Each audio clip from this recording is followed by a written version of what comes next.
अस्सलामुअलैकुम।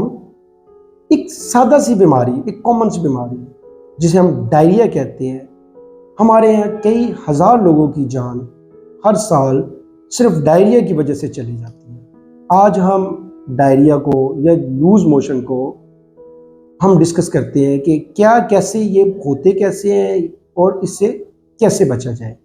मैं हूँ डॉक्टर सुहेल, आपकी सेहत का दोस्त, और आप देख रहे हैं मेरा वीडियो चैनल। अगर बात की जाए कि गर्मियों के दिनों में तो लूज मोशन या डायरिया बहुत ज़्यादा कॉमन हो जाता है। अब देखा जाए कि गर्मियों में इसकी बहुत सारी वजूहत है ज़्यादा होने की, जिसमें ये है कि हम पानी ज़्यादा पीना शुरू कर देते हैं और वो जो पानी हम इस्तेमाल करते हैं वो पानी बॉयल वाटर नहीं होता, जिसकी वजह से जो डायरिया है हमारे यहाँ ये बहुत कॉमन पाया जाता है। और जिसकी वजह से ज़ाहिर आप पहले बता चुके हैं कि जिसकी वजह से कई हज़ार लोगों की जान जो है वो सिर्फ एक सादा सी बीमारी जिसका मुकम्मल ट्रीटमेंट अवेलेबल है दुनिया में, उसकी वजह से चले जाती है। क्योंकि उसकी वजह ये होती है कि हम बेसिकली या तो डायरिया को बहुत मामूली समझ रहे होते हैं, हम मेडिकल अटेंशन बहुत देर में हासिल करते हैं, या हम उसको जो ट्रीटमेंट ले रहे तो प्रॉपर नहीं ले रहे होते, जिसकी वजह से डायरिया जो है वो वर्स कर जाता है और खुदा न खास्ता बाज़-औक़ात गुर्दे भी डैमेज कर सकता है और बाज़-औक़ात इंसानी जान भी ले सकता है।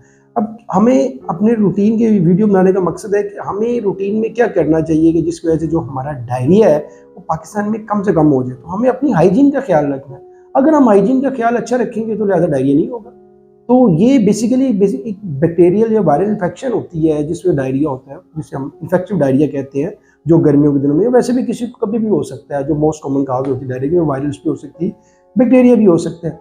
अब देखा जाए कि जो बैक्टीरिया है या वायरस है उसमें वो जब तभी आएगा जब हमारी हाइजीन अच्छी नहीं होगी। तो हमने हाइजीन अच्छी करने के लिए तो सबसे पहले तो हम बात करें कि हमें अपने जब भी खाना है, हमने उससे पहले अपने हाथों को अच्छे तरीके से साबुन से प्रॉपर वॉश करें, क्योंकि ये एक ऐसी प्रैक्टिस है, अगर हम ये अपने अंदर लें तो हमारे यहाँ डायरिया के केसेस कम हो जाएंगे।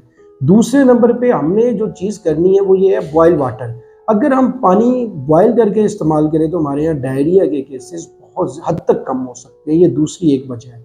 अगर तीसरी वजह की बात कीजिए, हमें बाहर से कुछ नहीं खाना, हमें जो भी खाना है घर के अंदर पका के प्रॉपर तरीके से उसको सफाई सुथराई का ख्याल रख के तो उसको इस्तेमाल करना है। अगर ये मोटी-मोटी 3 आदात की बात करें, अगर यही अपने अंदर लें कि जब भी खाना खाना है हमने, जिसने खाना बनाना है उसने या जिसने खाना खाना है, हाथ अपने प्रॉपर साबुन से धो के उसके बाद खाना खाना है, और जो पानी पीना है वो बॉयल वाटर पीना है, और बाहर से कम इस्तेमाल करें, को घर के अंदर बना के साफ़ सुथरी चीज़ें इस्तेमाल करें।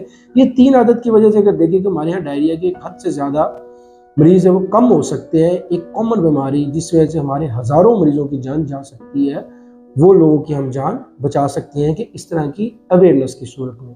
आज की वीडियो के लिए इतने, मिलते हैं नेक्स्ट वीडियो में। शुक्रिया। अस्सलाम वालेकुम।